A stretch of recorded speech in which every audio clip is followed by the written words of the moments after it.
couple of days, luckily isn't expected to be too uncomfortable for us. Now, it's going to be feeling like summer for sure, but the heat index near 100 the next few afternoons, and then by the weekend, unfortunately, a little bit better chance to see some afternoon storms. Riley, thanks very much. Just into our newsroom, we hate to pass along that Richmond County schools have indeed canceled this year's graduation ceremonies. The high schools were going to hold drive-through graduation ceremonies for students to pick up their diplomas at their schools. We're going to have that schedule on our website for you to do that. But Superintendent Dr. Kenneth Bradshaw says he wants to do what is safest and what is best for those students, their families, and the community. Again, Richmond County Schools canceling all those indoor and outdoor graduation ceremonies in lieu of a drive-through ceremony this time. Despite cases surging, some Georgia churches are looking at ways to transition back to traditional services. We'll show you how one church plans to get back to normal. The land, it's out of control. Hell back. I look at her and I see my future. She is the promise that gives meaning to each new day.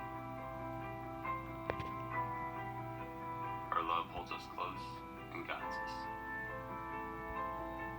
She is, and always will be, my everything. I celebrate her with a jeweler that I trust, and that's Windsor. As churches reopen in Georgia, COVID-19 outbreaks have some worshipers cautious about going back to traditional services. One church outside of Atlanta says they're taking every precaution they can to stay safe after reopening over the weekend. Yanni Hughes explains. We're excited to be able to worship together. Hey, y'all, how's it going? For the first time in months, one 12-stone church campus has reopened its doors to everyone. And while these churchgoers are happy to be congregating again, rumors of a possible positive case at 12-stone had some hesitant to transition back into traditional service. We have had some employees with different symptoms. July 1st, we had an employee who had COVID-like symptoms. We don't have the test results back, but she was tested. Davis assured me that she and 6 others she was in contact with have been quarantined, and the church is taking every precaution to stay safe. We cleaned the facility on Monday, and we continue to take all kinds of safety precautions as recommended by the CDC and the governor's executive order. Governor Kemp's executive order continues to require social distancing, sheltering in place for the medically fragile, and bans large gatherings of more than 50 without 6 feet between each person. While guidelines are being followed, Davis says there are worship options for those still on the fence. If they have concerns, they can watch online. If they want to join together, they can. If they'd like to wear a mask, they can. So we have options for all kinds of people. You got the green light to watch the car over the next couple of days. Storm chances remaining fairly low, but it is going to be very high. We'll have one last look at that 7-day forecast coming up. Riley, thanks very much. We have an update confirming the body found that in Southern California in that lake is the former Glee actress Naya Rivera. That discovery comes 5 days after the 33-year-old disappeared on Lake Piru.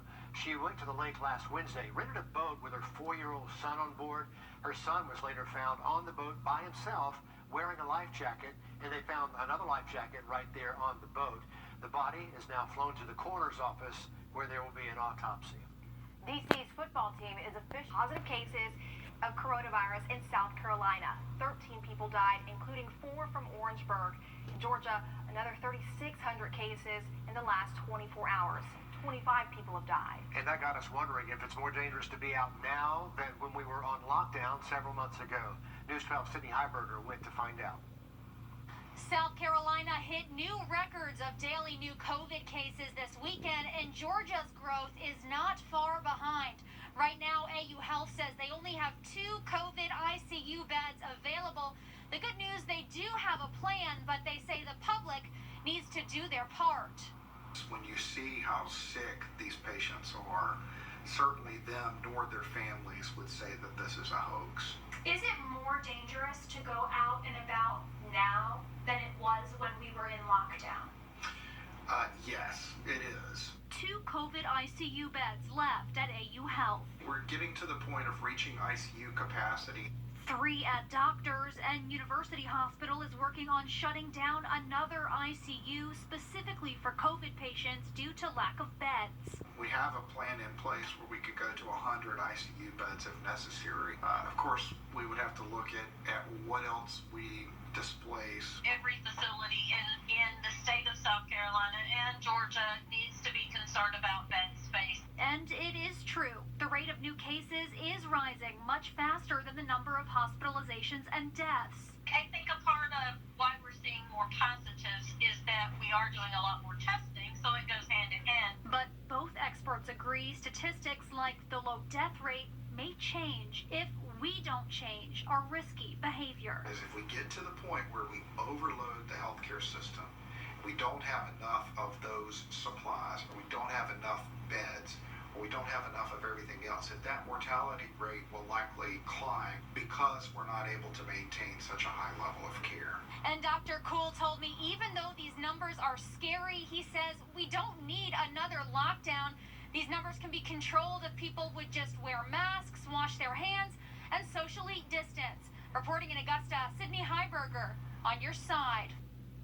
And Aiken City leaders meeting in less than an hour to talk about making masks mandatory. Just last week, the City Council passed a resolution to encourage but not require face masks, but that could change tonight. And today we found out the Aiken mayor has tested positive for coronavirus. Rick Osmond weighed in before tonight's meeting saying he fully supports a clear mandate at this time. If it passes, face coverings would be mandatory at restaurants and in stores. We have a crew there at the meeting and we will keep you posted. 2 big items on the agenda tonight at Bamberg City Council, mask and monument. City leaders jumping on the conversation about required. So there is a couple of cool things you can see in the night sky tonight. We'll take a look at that in the full forecast coming up.